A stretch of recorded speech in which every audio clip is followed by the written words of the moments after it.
నమస్కారం. ఘంటారావానికి స్వాగతం. ముందుగా ప్రధాన అంశాలు.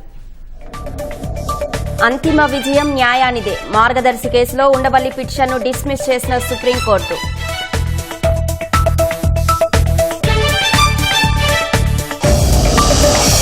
మార్గదర్శిపై చందాదారుల్లో అచంచల విశ్వాసం. ఆర్థికంగా అండగా నిలుస్తోందని కితాబు.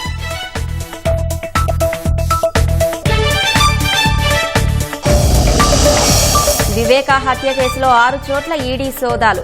ఎంపీ వైఎస్ అవినాష్ రెడ్డి నివాసంలో తనిఖీలు.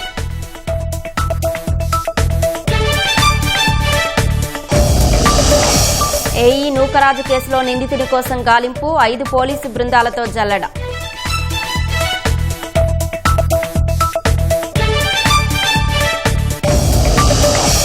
మున్సిపాలిటీలో రోడ్లు, డ్రైనేజీల కోసం 7,469 కోట్లు. నిధుల విడుదలకు పరిపాలనా అనుమతులు మంజూరు.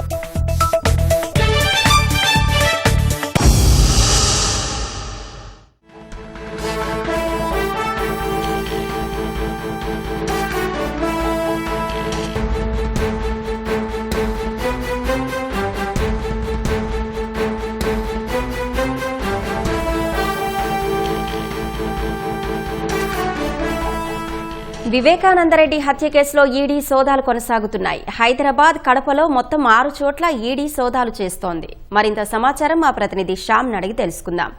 శ్యామ్, వివేక హత్య కేసులో ఈడీ సోదాలకు సంబంధించిన వివరాలేంటి? వివేకానందరెడ్డి మర్డర్ కేసులో ఈ ఈడీ ఉదయం నుంచి 2 తెలుగు రాష్ట్రాల్లో 6 ప్రాంతాల్లో సోదాలు నిర్వహిస్తోంది. కడప జిల్లాకు సంబంధించి కడప జిల్లాలోని పులివెందుల పట్టణంలో వివేకానందరెడ్డి మర్డర్ కేసులో కీలక నిందితులైనటువంటి సునీల్ యాదవ్, దేవిరెడ్డి శివశంకర్ రెడ్డి, ఎర్రగంగిరెడ్డి ఈ ముగ్గురి ఇళ్లతో పాటు ఎంపీ వైఎస్ అవినాష్ రెడ్డి ఇంట్లోనూ సోదాలు జరుగుతున్నాయి. ఉదయం వేకువజామునే పులివెందులకు చేరుకున్నటువంటి ఈడీ అధికారులు మొదట అవినాష్ రెడ్డి ఇంటికి వెళ్లారు. అయితే అవినాష్ రెడ్డి ఇంటికి తాళం వేసి ఉంది. తాళం వేసి ఉండడంతో కొద్దిసేపు ఇంటి బయటే వేచి చూశారు. ఇదే సమయంలో మరో 3 బృందాలు కూడా పులివెందుల పట్టణానికి చేరుకున్నాయి. పులివెందులలో ఉన్నటువంటి దేవిరెడ్డి శివశంకర్ రెడ్డి ఇంట్లోకి మరో నిందితుడు సునీల్ యాదవ్ ఇంటికి వెళ్లారు. అయితే వారు ఇళ్లలో ఉండడంతో అక్కడ సోదాలు ప్రారంభించారు. అదే దీంతో పాటు తొండూరు మండలం టి తుమ్మలపల్లి గ్రామంలో మరో నిందితుడు ఎర్రగంగిరెడ్డి నివాసానికి కూడా వెళ్లారు. ఆయన ఇంట్లో కూడా సోదాలు జరుగుతున్నాయి. అయితే అవినాష్ రెడ్డి ఇంటికి తాళం వేసి ఉండడంతో కొద్దిసేపు బయట వేచి చూశారు. ఆ తర్వాత ఏం చేయాలని చెప్పి ఆలోచించి ఆయన అవినాష్ రెడ్డి చిన్నాన్న సమీప బంధువు మనోహర్ రెడ్డి పిలిపించారు. మనోహర్ రెడ్డి వద్ద తాళాలు ఉంటాయని చెప్పి అధికారులకు తెలిసిందే. అయితే ఆయన తాళాలు తెరవడంతో అధికారులు లోపలికి వెళ్లారు. మొత్తం ప్రస్తుతం అవినాష్ రెడ్డి ఇంట్లోనూ సోదాలు కొనసాగుతున్నాయి. మొత్తం కేంద్ర బలగాల భద్రతను ఏర్పాటు చేసుకున్న అధికారులు ఎవరిని కూడా లోపలికి ఇంట్లోకి రానియడం లేదు. ఉదయం నుంచి సర్చెస్ కొనసాగుతున్నాయి. అయితే ఈ కేసుకు సంబంధించి ప్రధానంగా ఈ కేసును సిబిఐ ఇప్పటికే విచారించింది. సిబిఐ గతంలో కూడా చాలా లోతుగా సిబిఐ దర్యాప్తు చేపట్టింది. అయితే ఈ సిబిఐ దర్యాప్తులో కొన్ని విషయాలు బయటకు వచ్చాయి. ఈ హత్య కేసుకు సంబంధించి హత్యకు ముందు 4 కోట్లు చేతులు మారాయి. అది కూడా నిందితులకు 4 కోట్లు వచ్చినట్లుగా సిబిఐ విచారణలో వెల్లడైంది. అయితే ఈ 4 కోట్లు ఎక్కడి నుంచి వచ్చాయి, ఎవరి నుంచి వచ్చాయి, ఇవి ఎవరికి ఇచ్చారు, ఈ నిందితులు ఎవరెవరికి ఎంతెంత ఇచ్చారు అనే కోణంలో ఈడీ మరో కేసును నమోదు చేసింది. ఈ మరో కేసులో భాగంగానే ఈ 4 కోట్లకు సంబంధించి ఇందులో ఎవరెవరి పాత్ర ఉంది, రాజకీయ నాయకుల పాత్ర ఏంటి, ఇవి ఇంకా పెద్ద వాళ్ళు ఎవరైనా ఉన్నారా అనే కోణంలో ఈ దర్యాప్తు చేస్తున్నట్టుగా మనకు సమాచారం అందుతోంది. ఉదయం నుంచి ఈ సోదాలు కొనసాగుతున్నాయి. ఈ పులివెందులతో పాటు హైదరాబాద్ లోను అవినాష్ రెడ్డి ఇంట్లో మొత్తం 6 చోట్ల ఈ సోదాలు కొనసాగుతున్నాయి. అయితే ఇంకా అధికారులు ఎవరు ఎలాంటి సమాచారం ఇవ్వకపోయినా కూడా ఈ సోదాలు కొనసాగుతున్నాయి. సాయంత్రం వరకు కొనసాగే అవకాశం ఉందని చెప్పి చెప్తున్నారు. అయితే లోకల్ పోలీసుల సహకారం కూడా వీళ్ళు అధికారులు తీసుకున్నారు. ప్రస్తుతానికైతే కడప జిల్లాలో పులివెందులలో ఈ సోదాలు కొనసాగుతూ ఉన్నాయి. ధన్యవాదాలు శ్యామ్.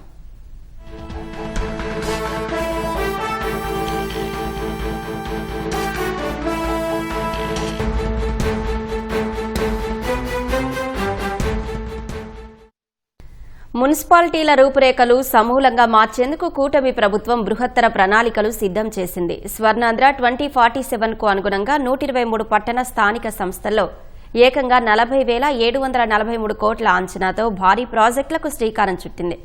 హైబ్రిడ్ యూనిటీ మోడల్ కింద రోడ్లు, డ్రైనేజీలు, పార్కులు, సెంట్రల్ మీడియన్లు, వీధి దీపాల ఏర్పాటు కోసం 7,469 కోట్ల 46 లక్షల రూపాయలు కేటాయించేందుకు పరిపాలనా అనుమతులు మంజూరు చేస్తూ పురపాలక శాఖ తాజాగా ఉత్తర్వులు జారీ చేసింది.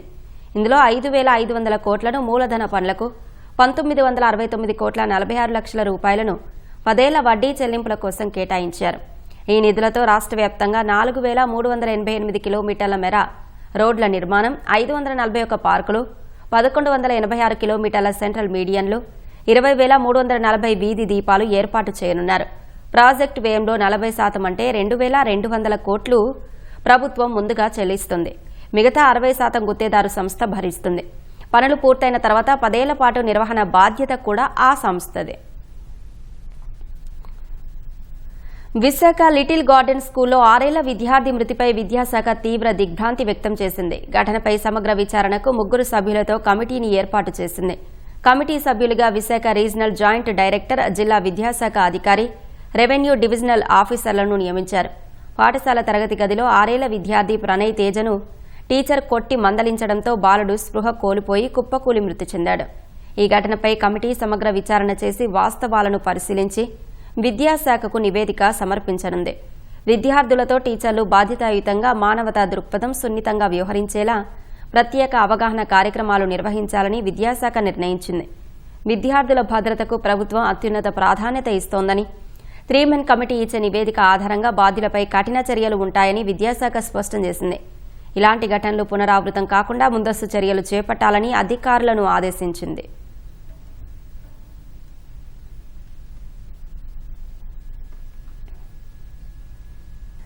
ఇరవై ఏళ్ల సుదీర్ఘ న్యాయ పోరాటంలో మార్గదర్శి ఫైనాన్షియర్స్ విజయం సాధించింది.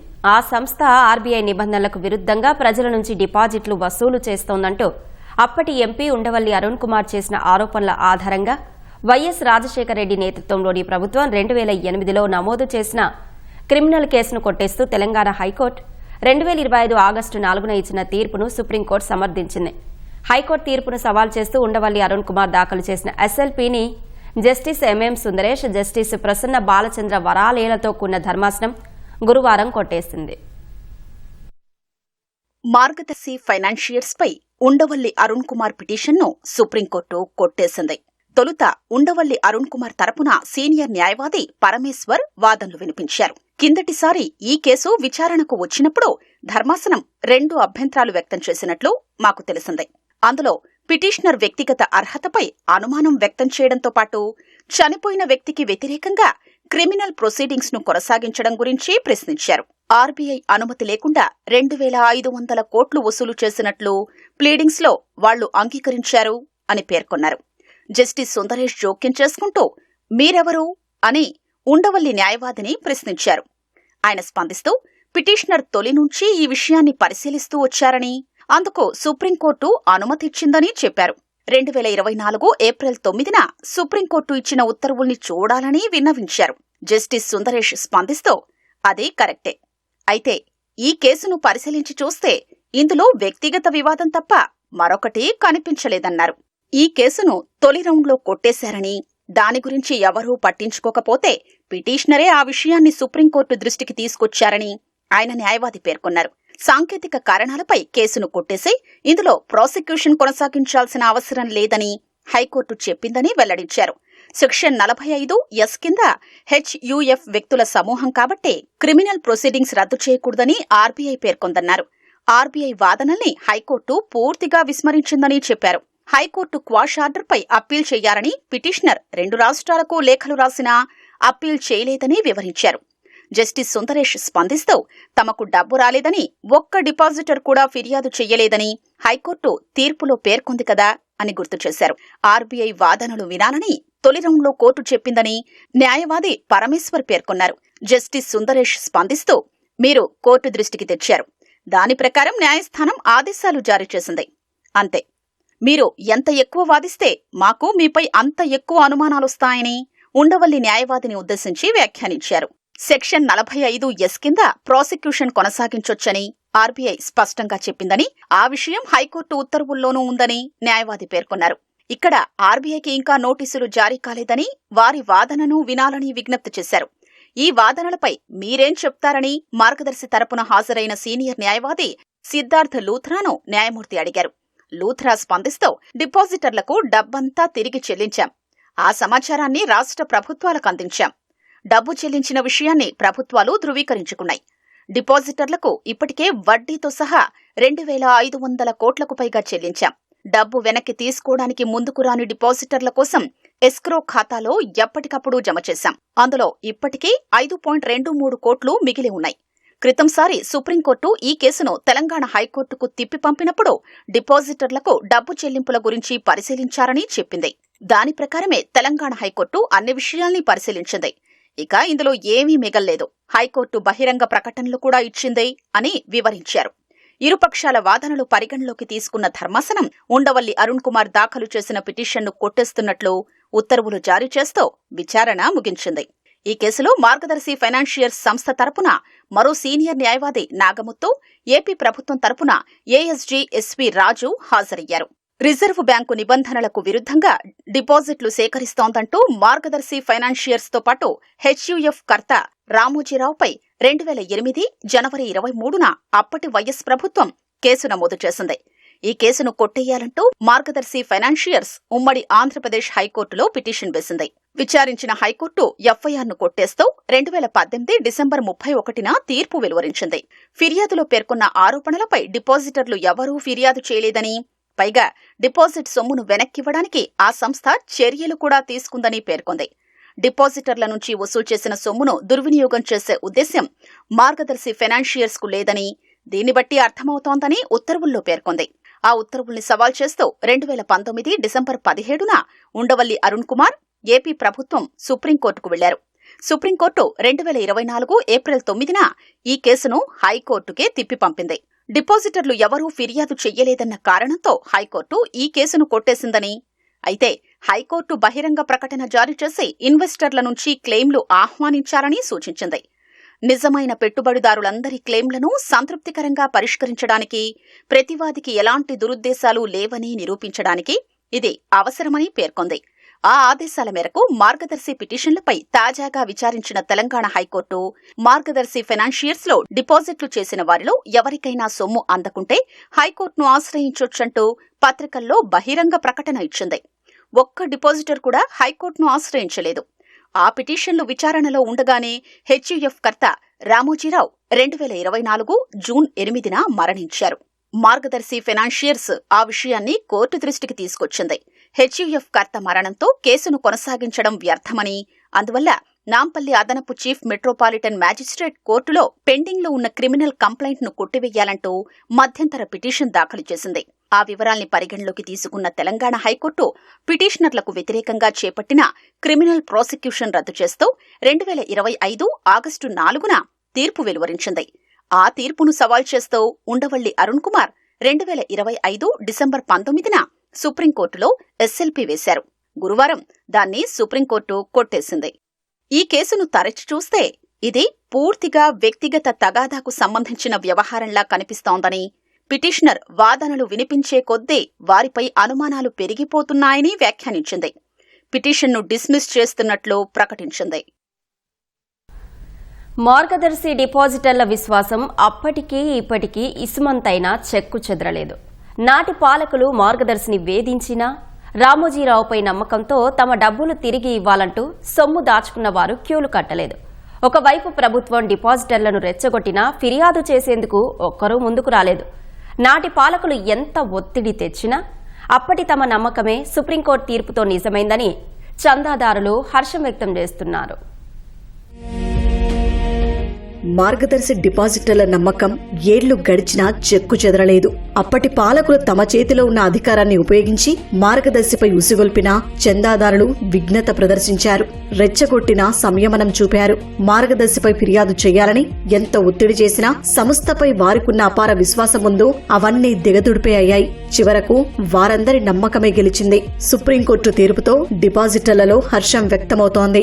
దాదాపు 1979 నుంచి మార్గదర్శి ఫైనాన్షియర్స్ తో నాకు సంబంధం ఉంది. అది ఇప్పటి వరకు సేవింగ్స్ చేసుకోవడం అట్లా చేసి ప్లాట్ కొనడం కానీ, ఇల్లు కట్టడం కానీ, ఏదైనా కార్యక్రమాలు చేయడం కానీ అన్నిటికీ సహకరించింది. ఇలాంటి మంచి సంస్థ మీద కొన్ని సంవత్సరాల కింద ఒక రాజకీయ నాయకుడు అనవసరంగా విమర్శలు చేస్తే నేను ప్రొటెస్ట్ చేశాను. అది ఈ రోజు సుప్రీంకోర్టు సరి అయిన తీర్పు రావడంతో చాలా ఆనందంగా ఉంది నాకు. అనవసరంగా ఒక మంచి సంస్థ జోలికి వెళ్లి వాళ్ళని ఇబ్బంది పెట్టడం, దాంతో లాభపడే వాళ్ళని ఇబ్బంది పెట్టడం చేయకూడదని నేను విజ్ఞప్తి చేస్తున్నాను.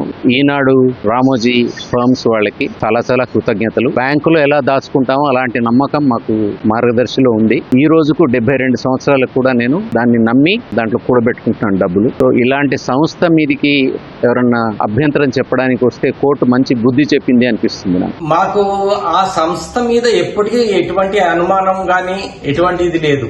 ఆ సంస్థతో ఎటువంటి ఇబ్బంది ఇప్పటి వరకు కలగలేదు, ఇక ముందు కూడా కలుగుతుందని ఏం లేదు. ఎందుకంటే ప్రస్తుతం రామోజీరావు గారు లేరు. లేకున్నా కూడా వాళ్ళ ఫ్యామిలీ మెంబర్స్ అదే విధానాన్ని కొనసాగిస్తున్నారు. కాబట్టి ఎవరైనా సరే నిశ్చింతగా ఆ సంస్థతో అనుబంధం పెంచుకోవచ్చు.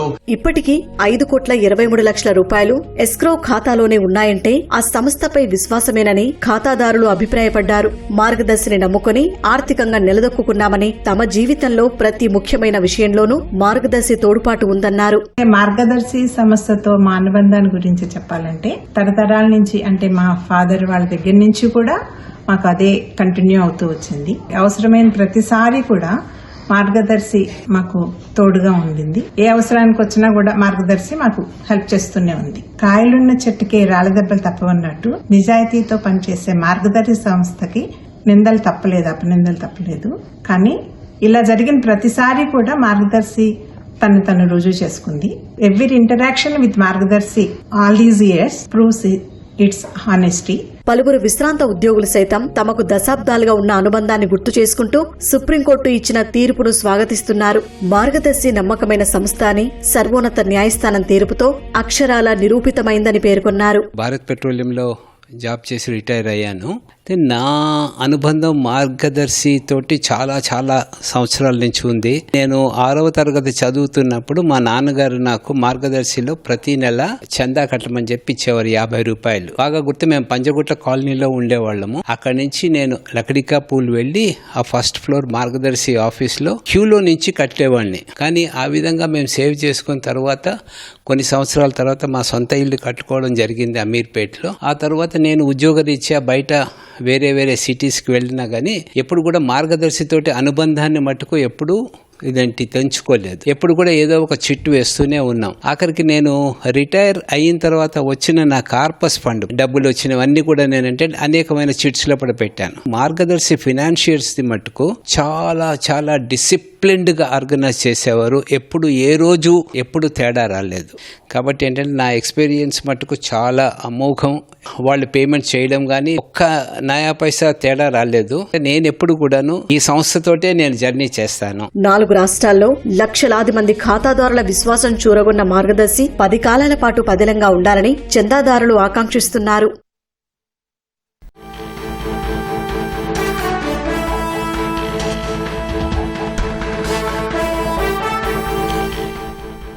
ఏఈ నూకరాజు కుటుంబం ఆత్మహత్య కేసులో నిందితుడు సాదిక్ కోసం పోలీసులు ముమ్మరంగా గాలిస్తున్నారు. మరింత సమాచారం మా ప్రతినిధి ఈశ్వర్ని అడిగి తెలుసుకుందాం. ఈశ్వర్, సాదిక్ కోసం పోలీసుల గాలింపులకు సంబంధించిన వివరాలేంటి? అశ్విని, కాకినాడకు చెందిన పంచాయతీరాజ్ శాఖ ఏఈ నూకరాజు ఆత్మహత్య చేసుకుని 5 రోజులు గడుస్తుంది. 5వ రోజు కూడా పోలీసులు అయితే ముమ్మరంగా నిందితుడు సాదిక్ ఖాన్ కోసం అయితే పోలీసులు వేగంగా దర్యాప్తు చేస్తున్నారు. అయితే ఈ కేసులో సంబంధించి రోజు రోజుకి కొత్త కోణాలన్నీ కూడా వెలుగులోకి వస్తున్నాయి. ముఖ్యంగా ఏఈ నూకరాజు అతని కుటుంబ సభ్యులతో కలిసి ఆదివారం సాయంత్రం రాజమహేంద్ర వెళ్లారు. అక్కడ రైల్వే వంతెనపై నుంచి దూకి గోదావరి నదిలో దూకి ఆత్మహత్య చేసుకున్నారు. ఆ సమయంలో నూకరాజు, అతని భార్య మీనా, కుమార్తె సౌజన్య, మనవడు కార్తికేయ రెడ్డి నలుగురు కూడా గోదావరి నదిలో దూకారు. ఆ సమయంలో మనవడు కార్తికేయ రెడ్డి ఒకడు ప్రాణాలతో బయటపడ్డారు. అప్పటి నుంచి కూడా వారి కోసం పోలీసులు గాలింపు చర్యలు చేపట్టారు. సోమవారం సాయంత్రము 6:30 గంటల సమయంలో నూకరాజు మృతదేహం లభ్యమైంది. బుధవారం సాయంత్రము నూకరాజు కుమార్తె సౌజన్య మృతదేహం లభించింది. ఇక నూకరాజు భార్య మీనా మృతదేహం కోసం అయితే పోలీసులు అయితే ముమ్మరంగా గాలింపు చర్యలు చేపట్టారు. ముఖ్యంగా ఎస్డీఆర్ఎఫ్ బృందము, గజేతగాళ్లు, స్థానిక పోలీసులు వీరందరూ కూడా 4 బృందాలుగా ఏర్పడి ప్రస్తుతము నూకరాజు భార్య మీనా కోసం అయితే ఆ గోదావరి నది పరివాహక ప్రాంతంలో అయితే గాలింపు చర్యలు అయితే ముమ్మరంగా చేపట్టారు. ఈ కేసు మొత్తానికి కూడా కీలకంగా ఉన్నటువంటి ప్రధాన నిందితుడు సాదిక్ ఖాన్ కోసం అయితే పోలీసులు ముమ్మరంగా గాలింపు చర్యలు చేపట్టారు. ఎప్పుడైతే ఏఈ నూకరాజు కుటుంబం ఆత్మహత్య చేసుకుందని తెలిసిందో అప్పటి నుంచి కూడా నిందితుడు సాదిక్ ఖాన్ పరారీలో ఉన్నారు. ఆదివారం అర్ధరాత్రి నుంచి కూడా సాదిక్ పరారీలో ఉన్నట్లు పోలీసులు గుర్తించారు. ముఖ్యంగా అతను నివాసం ఉంటున్నటువంటి Kakinada 2 town police station limits లక్ష్మీవారి వీధి, అదేవిధంగా అతను అకాడమీ నిర్వహిస్తున్నటువంటి ప్రో అకాడమీ లక్ష్మీనగర్ లో ఉన్నటువంటి అకాడమీ వద్ద, అదేవిధంగా అతని బంధువులు, స్నేహితులు ఇళ్ళ దగ్గర కూడా పోలీసులు ముమ్మరంగా గాలింపు చర్యలు చేపట్టారు. ఈ క్రమంలోనే అతని తల్లిని, సోదరి, అదేవిధంగా బ్రదర్ ని వీళ్ళందరినీ కూడా పోలీసులు విచారించారు. ఈ సమయంలో పోలీసులు కొన్ని కీలకమైన ఆధారాలు కూడా లభించినట్లు కూడా తెలుస్తుంది. ముఖ్యంగా వాళ్ళ తల్లితో మాట్లాడినప్పుడు దీని గురించి, ఈ కేసు గురించి తమకేం తెలియదు, సాదిక్ కూడా తమకు ఇంట్లో ఎలాంటి విషయాలు చెప్పలేదు. అయితే 2 నెలల క్రితము సౌజన్య తండ్రి ఏఈ నూకరాజు తమ ఇంటికి వచ్చారు. వచ్చి ఇలా మీ అబ్బాయి మా కుటుంబాన్ని వేధిస్తున్నాడు, ఇప్పటికైనా మీరైనా ఒక మాట చెప్పండి, మమ్మల్ని వేధించదని చెప్పండి అని చెప్పి అతని తల్లితో చెప్పడం జరిగింది. ఆమె కూడా కుమారుడికి నిందితుడు సాదిక్ ఖాన్ కూడా చెప్పింది, అలా ఒక కుటుంబాన్ని వేధించడం మంచి పద్ధతి కాదు నాయన, ఇలా వదిలేయాలని చెప్తున్నా కూడా ఆ మాట కూడా వినలేదు. అలా వేధింపులు గురి చేస్తూనే ఉండటంతో వేధింపులు తాళలేక ఏఈ నూకరాజు కుటుంబం మొత్తం కూడా ఆత్మహత్య చేసుకోవడం జరిగింది. అయితే ఈ కేసును పోలీసులు చాలా సవాల్గా తీసుకున్నారు. మొత్తం 5 బృందాలుగా ఏర్పడి గాలింపు చర్యలను అయితే ముమ్మరంగా చేశారు. వీటితో పాటుగానే సోషల్ మీడియాలో కూడా పోస్టులను ఏర్పాటు చేశారు. సాదిక్ ఖాన్ తో ఉన్నటువంటి ఫోటోలు, అతని వివరాలు, అడ్రస్, అదేవిధంగా పోలీసులు సంప్రదించాల్సిన ఫోన్ నెంబర్లన్నింటినీ కూడా ఒక పోస్టర్ లో ఏర్పాటు చేసి ఆ పోస్టులన్నింటినీ కూడా సోషల్ మీడియాలో విస్తృతంగా ప్రచారం చేస్తున్నారు. ఎవరైనా సాదిక్ ఆచూకీ తెలిపినట్లయితే వారికి తగిన రివార్డు కూడా ఇస్తామని చెప్పి కూడా ఇప్పటికే ప్రకటన కూడా చేశారు. ఈ కోణంలో పోలీసులు అయితే దర్యాప్తు చేస్తున్నారు. మరోవైపు ఏఈ నూకరాజు వియంకుడు భాస్కర్ రెడ్డి ఇచ్చిన ఫిర్యాదు మేరకు పోలీసులు ఇంకా దర్యాప్తును ముమ్మరం చేశారు. అతను ఇచ్చిన ఫిర్యాదులో తన కుమారుడు జగదీష్ రెడ్డి మృతిలో కూడా సాదిక్ ఖాన్ పాత్ర ఉంటుంది, ఆ కోణంలో కూడా విచారించాలని చెప్పి పోలీసులకి ఫిర్యాదు చేశారు. ఆ కోణంలో కూడా పోలీసులు దర్యాప్తు చేస్తున్నారు. జగదీష్ రెడ్డికి హత్యకి సాదిక్ కి ఏమైనా సంబంధం ఉందా, లేదంటే ఈ ఆత్మహత్య కేసులో ఎలాంటి పాత్ర ఉందనే కోణంలో పోలీసులు అయితే దర్యాప్తును ముమ్మరం చేస్తారు. ఇది ఈ ఘటనకు సంబంధించిన తాజా సమాచారం. ధన్యవాదాలు ఈశ్వర్.